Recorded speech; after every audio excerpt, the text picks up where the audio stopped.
Demagog recorded live at 4ZZZ Studios, Meanjin, Brisbane on 102.1 FM and broadcast across Australia on the Community Radio Network. You're listening to Z Games. Z Games brings you the best in gaming news, reviews, community and culture. Want to reach out? Share your hot take? Or do you just want to share your favourite game? Find us on socials at ZEDGamesAU.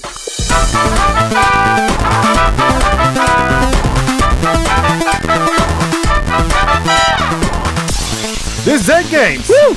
I am your host Paul tonight, and joining me are my good friends Maylee. Hello. And Cam. I got so confused, I caught off guard. That's me, I'm Maylee.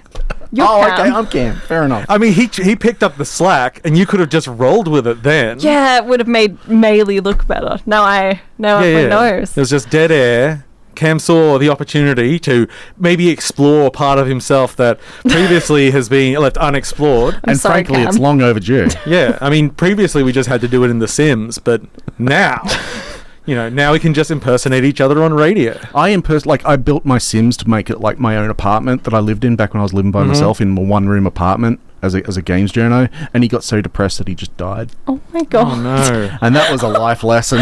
I was just at the sad point of my life where any girl I had a crush on became like, I just had to replicate them in there. And it's like, this would be if I was like confident and happy and... You can learn a lot from the way people played The Sims. Oh, yeah. And I'm learning things about the both of you. Oh, God. Both, quite realistic things, but also just, really weird fantasies. I mean, it's dollhouses is what we always do in dollhouse. My dollhouse at my house with my children at the moment is filled with dinosaurs. I'd make huge families and then kill them off in dramatic ways. That is fun. Love it. But before we do any more murder... Or revealing about ourselves. We're going to reveal so much tonight. Good thing it's radio. Yeah, exactly. Let's listen to some news brought to us tonight by me. Yay! This week in gaming news. Staff at Australian game studio Mighty Kingdom have indicated that they would leave the company if proposed resolutions are approved by the shareholders at an upcoming extraordinary general meeting. Key in these proposals is a replacement of the board and a return of former CEO Shane Yeend. In a letter outlining their position, several staff are quoted regarding Mr. Yeend's relationship with the studio. I don't feel the working environment will be safe if Yeend and his connections are in charge. I won't stay around for it. If the resolutions pass, you will have driven a knife through the heart of MK and its people.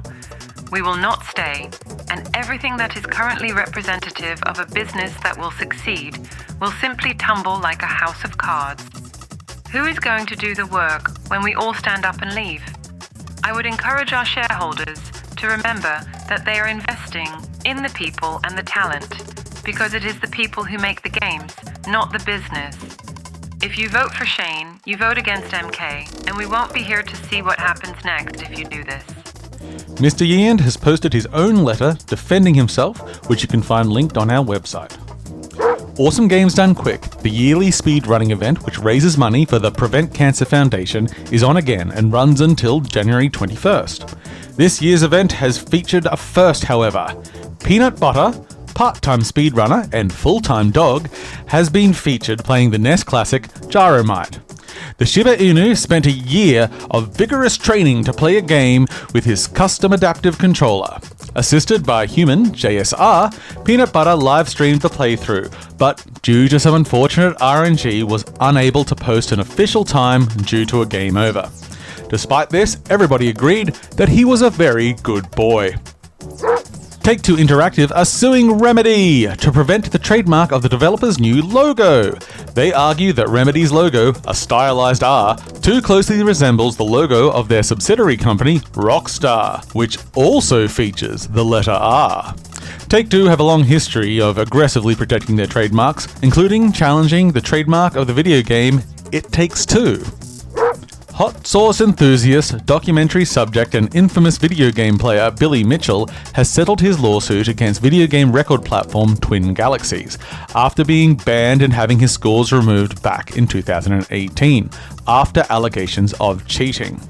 The outcome of which is that Billy's scores will be reinstated in a historic archive showing he used to have those records before they were removed in disgrace. He is still banned. Set your alarm clocks as Microsoft will be holding an Xbox Developer Direct tomorrow morning. That's the 19th of January, at 6 a.m. Australian Eastern Standard Time. The event is set to include Obsidian's new Avowed, Hellblade 2, Ara, History Untold, and a first look at the upcoming Indiana Jones title by Machine Games. Video game releases! January 19 has quite the drop, with Bulletstorm VR coming to PlayStation VR 2, Quest and PC, Prince of Persia The Lost Crown coming to PlayStation platforms, Xbox platforms, Switch and PC, Turnip Boy Robs a Bank comes to Xbox, Switch and PC, Another Code Recollection comes to Switch, The Last of Us Part 2 Remastered comes to PlayStation 5, and the big one, Palworld, comes to Xbox and PC. That's the Pokemon with Guns game. January 24th will bring Graven to PC and Immortality's port to PS5. January 25 should see Apollo Justice Ace Attorney Trilogy for PlayStation 4, Xbox One, Switch and PC. That's all this week in gaming news. Thank you, me. Oh yes, I forgot to put that at the end. I mean, I'd be surprised. There's a dog in the studio. Whoa! Oh, that wacky Watch dog. Out. Yeah, the news dog. A mixed bag of things, but a bag nonetheless. Mighty Kingdom. Good luck Yes. to everyone at Mighty Kingdom. Well, not everyone at Mighty Kingdom. The actual game developers at Mighty Kingdom. The person that we're not necessarily big fans of isn't currently there technically, though. They just is at risk of becoming back in. I'm pretty sure they wouldn't be listening anyway, because anything to do with games is not really on their radar. Yeah, that's all right. Allegedly. We're in the editorial part. We can talk about our feelings. We don't have any particular hot takes on it. No. Just it doesn't seem like it's a, if most of your staff is talking about walking, probably not a good move. And it's also like, well, there might still be problems that they need to address. The company may, because I know Mighty Kingdom has had not overly successful hits recently, like Ken and Chop Chop didn't really land. But I mean, it was a good game. It just didn't. But it's like, it does not seem to be a solution that will actually keep people there that will work. No. And it's just another pattern of Australian game developers getting overtaken by management that have got nothing to do with games. I mean, that's the story of everything at the moment. People either getting bought out or overtaken by management, and just teams being destroyed, either laid off or just falling apart through that. You got the old what's the Disco Elysium team? Zaum. If you say so. Yeah, that's a huge thing. Like, I still don't even know what's going on, other than some people are definitely bad people. And then Thunderful as well. They said they're going to reduce 20% of their staff over the next year, which is nice that they just didn't shadow. Do we shadow drop firings? Yeah. Surprise firings. Welcome, surprise! Hooray! And that's kind of because, I mean, Thunderful again, I suppose the stuff hasn't hit particularly hard, but I've actually been playing most of their games, even going back to the ones I missed and getting through. I played through Wavetail over Christmas. And this is the thing, I think people need to bear in mind, is that just because a studio goes under doesn't mean they don't do good work. You can do good work and still go under, and that's what makes it really. And there's some studios that do bad work, and they're excellent. They go forever. Yeah. I could name a few right now. Yeah. Atari. I was going to say Game Freak. Wow.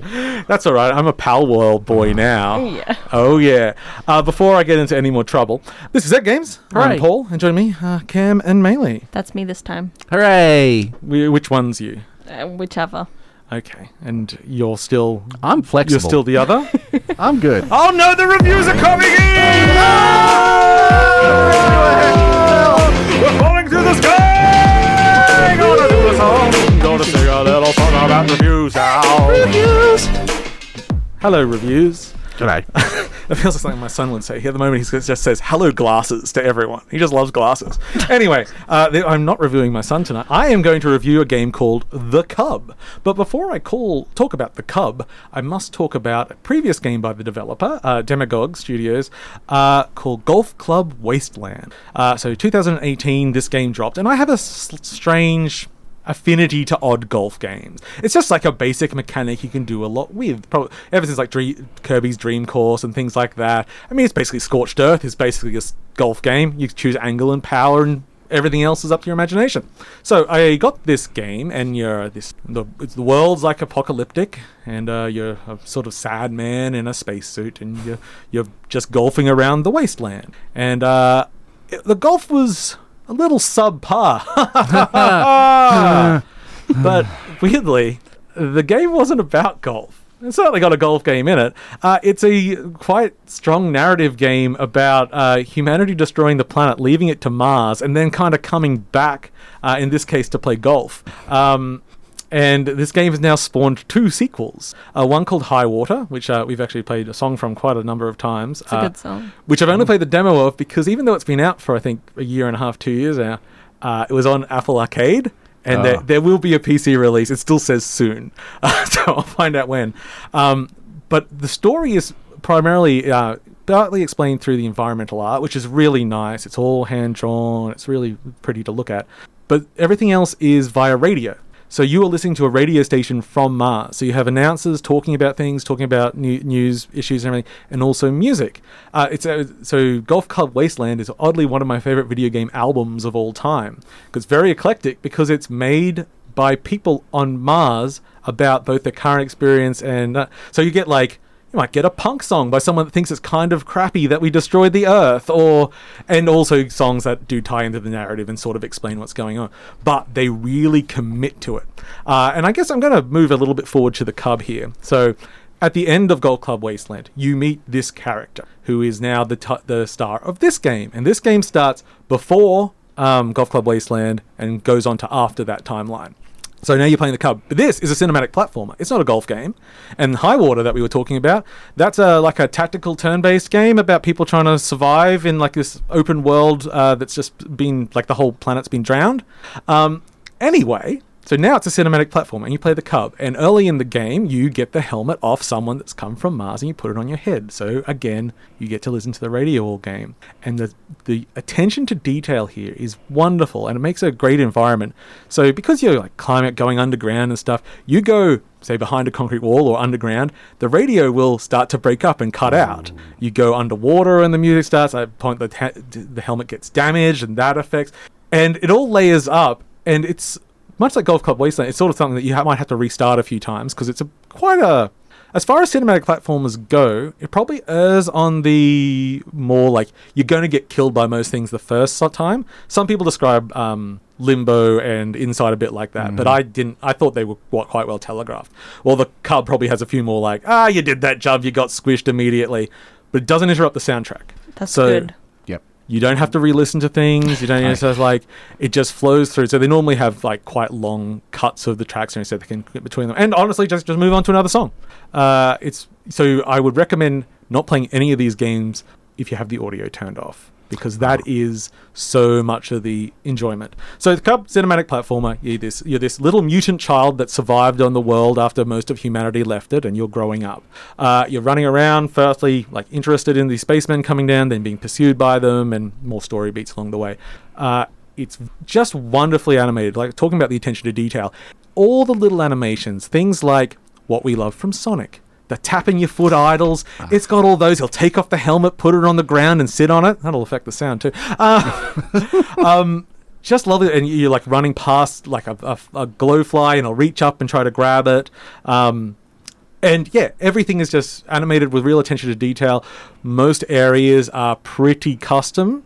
Like, there's a few, obviously, assets have to get reused in a game, but you're not going to be climbing over the same cliff over and over again. It tends to be pretty custom. You go through quite a few different sort of gameplay ideas. In fact, at one point when I was playing, because I was at such a moment of elation with this music, and I'm doing this big run, it's a big story moment, and then get grabbed by a crocodile or something, and I go back, I'm like, I've got too much game in this. In this part, I feel like I should just be fine here and just like running past the pretty things and listening to the music. But yeah, when they first had a demo over a year ago and it was a bit rough, it just felt a bit clunky. That's all gone. I found maybe some of the later levels, maybe not quite as polished as the early levels, but still, like, it's a very nice feeling game. You don't have those high-end puzzles that you get in like an Inside or something. Those tend to be pretty basic. You're just exploring the world. But there's a whole lot of collectibles, and you really want to get most of them because you're collecting things like cuddles. You're finding like teddy bears and giving them a hug. You've got one of 8 cuddles in the world. There's only 8 cuddles in the world? Yeah. It's a limited resource. There's like newspapers you get little clippings from. They've got TVs that still work that just have like a crudely animated drawing of animation of just like something you will know, which is always fun just to find. And because, you often like you're in a warehouse or an old building or something, and I'm like, oh God, did I go the right way accidentally? You know that feeling in games where you got to double back, but then the robot's already chasing me. I can't double back. Oh gosh, why did I miss it? Without being too obsessed with that sort of thing, I got through the game with only missing like 2 collectibles. So it's like they've done a really good job of making it feel like fulfilling without you just having to look everywhere and scrape every corner, and like it leads you to the things really well. It's probably, I'm saying probably because since the game's not out yet, it comes out in 2 days, I think, in Australia. I think it's around 4 to 5 hours. Great. Because my Steam Deck kept giving me different readings, and I did not record myself with any other means, and since it's not out, I can't go and check someone else how long it is. It's on pretty much every platform. I played it on PC, code from developer, and it's just great. And now I guess that sort of wraps up my main feelings on the game. Just mechanically very sound but beautiful, and this is like radio soundtrack. I mean, we love radio, big fans of it. But yeah, just a very satisfying experience. And there's something about their games. Like, as I say, I'm not like blown away by the gameplay in any of it, but they sit with me. Like, I think about left a mark with you. Golf Club Wasteland is like, when people go, oh, what do you recommend? I'm like, well, I'm not saying this is the best game you'll ever play. It's cool. It's really cool. Would you say Golf Club Wasteland suits you to a T? Oh! I'm out. That's terrible. See you next week. Terrible. He's out. He's put the headphones down. He's leaving through the door. Good riddance. Good riddance to bad. I can't think of a pun or anything. Bad jokes. Yes. That actually was better than anything I was trying to think of. So good job. It was a bit of a bogey. This is Zed Games, and we are back, and we are here with my good friend Cam. G'day. And Maylee, who has a special treat for us. G'day. That's right. It's bad Australian accents. Crikey. Are you ready to do something with the Bruces and the ladies? Give it a 7 out of 10, why don't ya? Crikey! This is the wattle, the symbol of our land. You can put it in a bottle, you can hold it in your hand. Amen. Okay, I don't know what just happened. You guys like went into a trance. It's Monty Python. We're nerds. Oh my god, of course. Nerds. Wow. We're among friends here. She looked me dead in the eye and just savage. Went, nerds. And then disconnected the microphone and dropped it. That was the That's not thing. what we're here to talk about. What are we here to talk about, Maylee? Murder. Hooray! Well, actually, no. Torture. Oh, good. Oh, it's murder, but slower. I have recently been playing the Outlast Trials, which is the 3rd game in the Outlast franchise. And if you don't know a lot about this series, it's set in the Cold War era, and shady corporations are testing the limits of the human psyche by performing horrible psychological experiments and torture. And that's also the premise of this game. It's quite scary. I'm not good with scary things. No, I've also been in on this, but I could not play the first 2 games. They were too much running through cornfields, things jumping at you, and one of the big tricks in the series is that you often can't see, but you have like a video camera so you can have night vision, but it's got a battery. Yeah, well that's in this game That's too. in this one too, yeah. Yes. It's well, it had to be. It's part of its thing. I didn't love that. but I'm not torturing myself by playing this game. I don't like horror games, but I love, as you might have picked up from how many times I mentioned Dead by Daylight, multiplayer horror games. Right. And unlike the first 2 games in the Outlast series, the Outlast Trials is multiplayer. And there are good bits and bad bits to this. So I also haven't played the first 2 Outlast games, but I've looked into it. But if they're really good to you, like you had a good experience with them and you love that, you might not get that same experience with these games. But I recommend these games. I'm not saying, just a disclaimer before I talk about it. We're edging in and don't keep us in suspense. Let's get to the meat. My eyes! Why? The things you do for radio. I ripped out my own eyes, but I got some extra V-Bucks for it. Oh, why didn't we get any V-Bucks? I didn't know that was an offer. It's an affiliate program thing. Anyway. The game starts out with a tutorial level that introduces you to the world, where you've just come off the bus, agreed to sell your soul to the corporation. Yeah, you're very downtrodden, and you're like, oh, look, a place. Money? It's like, would you like to make something of your life? Said in the Saw voice. I don't know why anyone would agree to it. It is clearly an evil deal, but we did agree to it, and it is evil because they don't give you much of a warning before they shove you in there and send crazed murderers with weapons to chop you up. Not before they take you into like a sort of morgue, but with people being torn apart, and they drill into your skull and modify your body.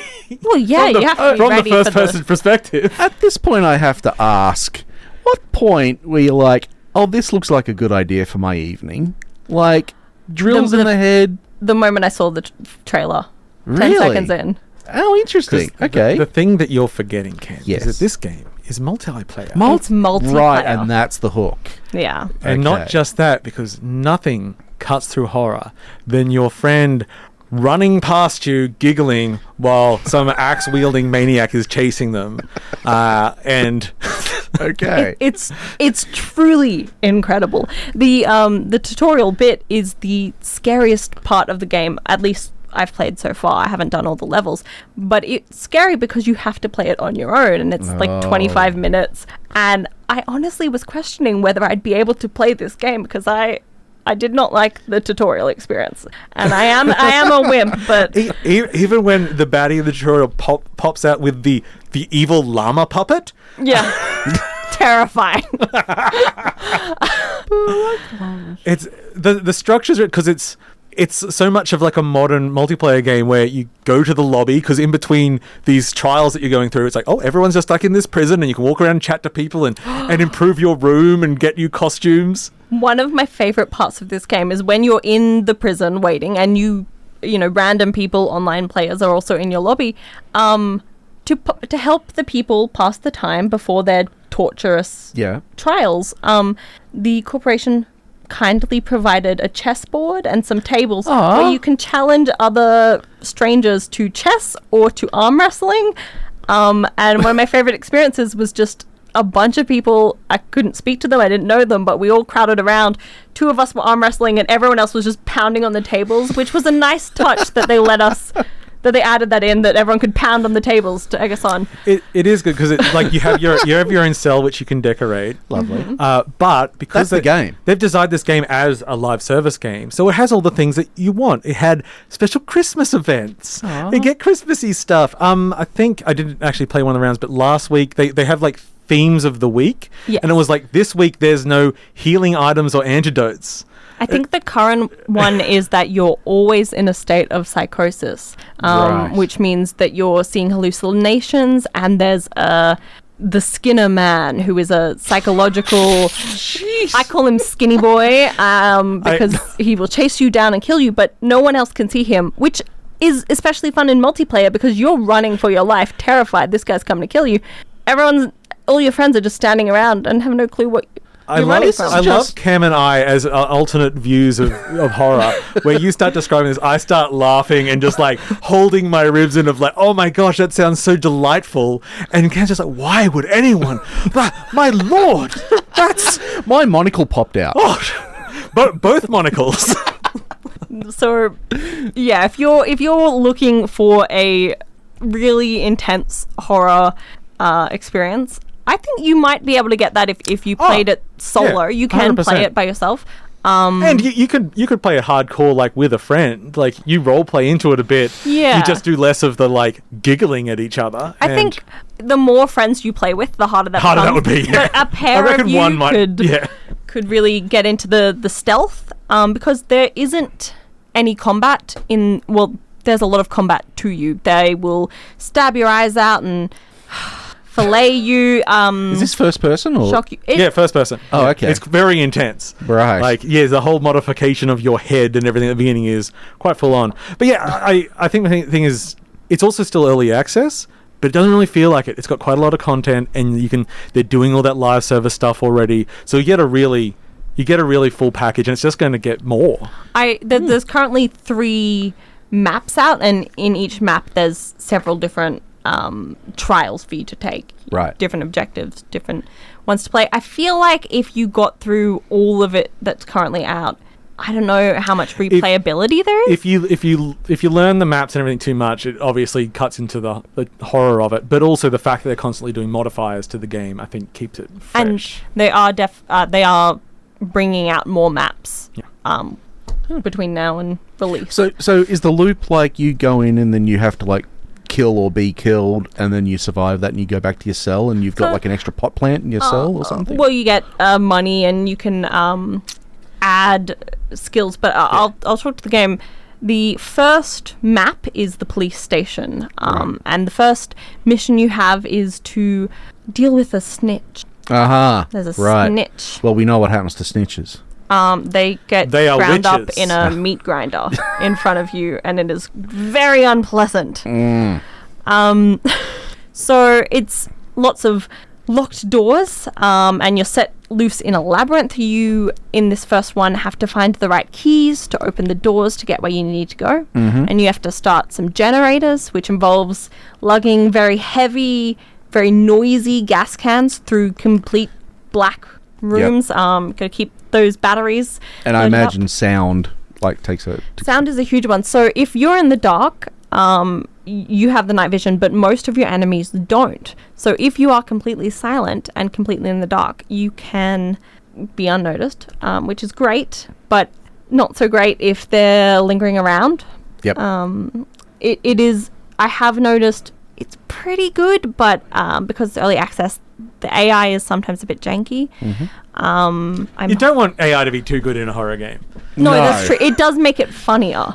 Yes. And it's a horror game, but it's also a comedy game. It can be very funny. I was just looking up because I was checking if it was on any other platforms other than PC, and it seems not yet, but it will be on Xbox and PlayStation, and they also have planned as cross-platform. So when the game comes out fully out of early access, it'll be on all the major hitters. And who knows, maybe the Switch 2.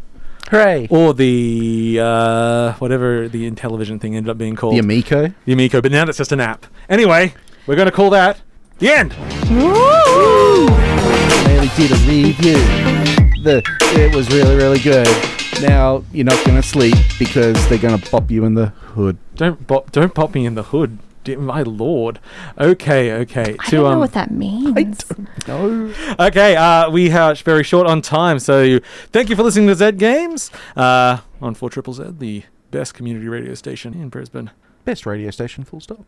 Have you heard Kyle and Jackie O? Oh, wow. I have heard them. Yeah. Let's go. Let's do it. I was going to do an impression, and then I realized I don't know them well enough to do an impression. So, Kyle. Oh, Jackie! Okay, thanks for listening to everybody. Bye. Love you. You too. Oh, thanks. Thanks for listening to Z Games. If you'd like to listen to more, you can find us on the Community Radio Plus app Or find us on socials at ZED Games AU. See you next time.